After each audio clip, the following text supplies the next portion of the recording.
Um, I'm gonna try to be within 5 minutes. So, Professor, if I'm trying to go over, please flag me down. Yes.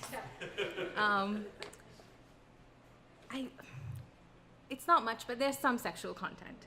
As a disclaimer, the story is called Farah. They call her Farah. She's the doll Ibrahim likes to fuck. In Ibrahim's view, she's the best doll at the house. There is nothing special to that sentiment. Another client would say the same thing about any other doll. Farah has black hair, like midnight. Harvested in China, the madam had said.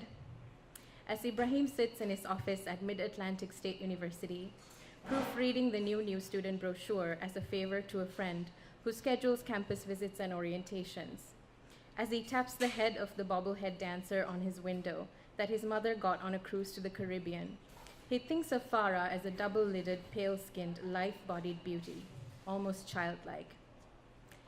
She stands tall at 5'9", an inch or two above Ibrahim.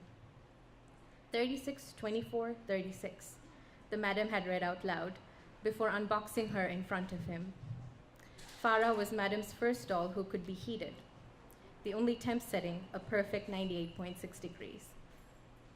But would she not sometimes run a fever? Ibrahim had asked, or perhaps feel a little cold? To which the madam had said, why, when she catches something from someone, then laughed. They tried Farah out together that first time. The madam had squealed in delight when Farah said her first words, "Oh, Adam." It would have been silly to get offended that she said another man's name, so they reprogrammed her, first with Ibrahim's, then with the madam's. Ibrahim believes there ought to be something hot about the image of a madam with her charge playing with each other for his benefit. But madam is neither gentle nor sensuous. Ibrahim had given up and watched a different version of them in his mind's eye from the corner of the room. To his surprise, Ibrahim noticed how alike he looked in fantasy and in reality. What an authentic existence, he had thought about himself. He hands the new student brochure to his friend with minimal notations. "Good job," he adds.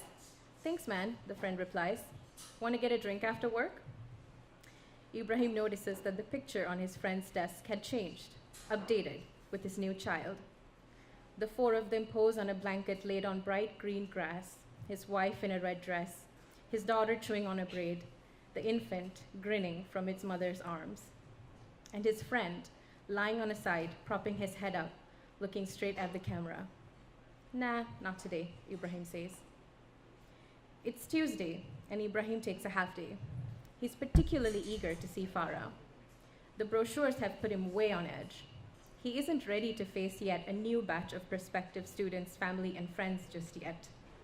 It startles him a little bit, children on the precipice of adulthood, neither here nor there, while their parents moved closer and closer to his age. Only 2 protesters had shown up at the house that day. He sees them from the alley where he goes in through an inconspicuous side entrance. He does not care to make a point like some of the other clients who use the front door to taunt the protesters. The 2 protesters are regulars, an elderly man and a middle-aged woman, both in thick maroon peacoats. Perhaps they were family, father and daughter, husband and wife, master and slave. He sees the sign that the woman is holding, a balloonish blow-up face, thick lips, mouth pried open, googly eyes staring upwards at the skies. A thick red line slashes the image in half. Ibrahim likes seeing this picture. That's not what he did in there. Therefore, they were not protesting him. He imagines walking past them, saying something about the weather as he let himself in through the front door. But just then, the woman shouts at a client who is leaving the premises. "Jesus hates horse." The client laughs. Ibrahim sneaks in. Madam is sitting in the parlor having tea, watching something on the television. "Hey," he says to her, "why don't you just ask them to use the side door?" The madam kisses her teeth. "We want at least some people to challenge the stigma precisely because one day you won't have to sneak in through the side." "Amen to that," says another customer, who has come padding down the stairs in her socks. She calls herself Jana. The narrow stairs lead straight into the dingy parlor, and Jana bends down to give Madam a kiss on the cheek. Madam grabs her face and plants one on her lips instead. Yo, Jana says, and pulls back. She searches Madam's face for the meaning of this, and Ibrahim feels a tingle of fear. He hates conflict. Thankfully, Jana gives up on deciding what had happened and takes a pair of sandals from a worn shoe rack by the door and an umbrella from a gray bucket. She opens the door and Ibrahim ducks out of sight. The protester screams something at Jana, the door closes, and it's back to the ambient light of Madam's lamps and the smell of jasmine and something incense. Ibrahim inhales the scent and fishes for his wallet. He places some bills, crisp and counted, on a side table. A ceiling fan moves a soothing breeze around the parlor, and Ibrahim shifts a brass feng shui frog to hold the cash in place. The door opens again, suddenly, and it's Jana popping her head back in. The protester is pacing back and forth, barking out commandments, like how Ibrahim's dog gets when strangers walk past their front lawn. So, Jana says from the crack, Farah's temp setting failed in the middle of the hour. I made do, but you probably want to get that looked at. She shuts the door and is gone. Ugh, Madam says and gets up. The problem with dolls is that you care even less. You let her have Farah? Ibrahim asks. Madam frowns. Don't you worry. You can have Lida if you like. Who's Lida?